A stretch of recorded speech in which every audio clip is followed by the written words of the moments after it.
for the Baltimore metro region remains high, and surprisingly enough, demand for lower priced homes under $250,000 has been very weak for several months, while the demand for homes priced over $590,000 remains high and stronger than any other price point throughout the metro area. It's Friday, August 27th, 2021. I'm Kimberly Barton of Kinetic Realty, your local market expert for Maryland real estate. The Eastern Shore appears to have the strongest and highest demand for homes right now.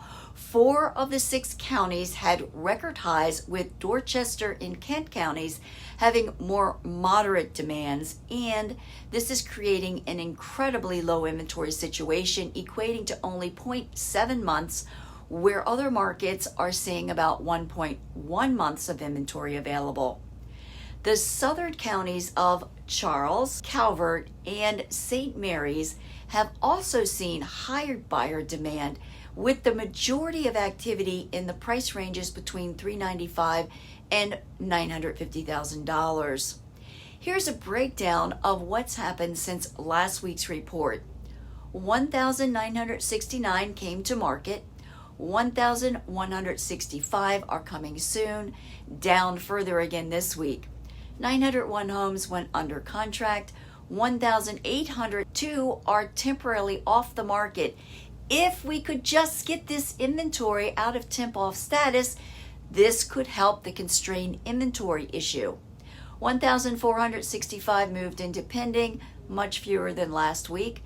1,872 homes settled last week, again much further down from last week's report.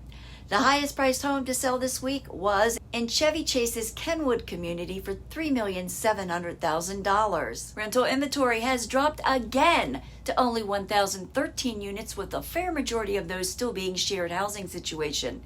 It's kind of bleak for the rental issue. That's your market snapshot for Friday, August 27th, 2021. Thank you again for tuning in. Join me next week for another update, and be sure to subscribe for new content.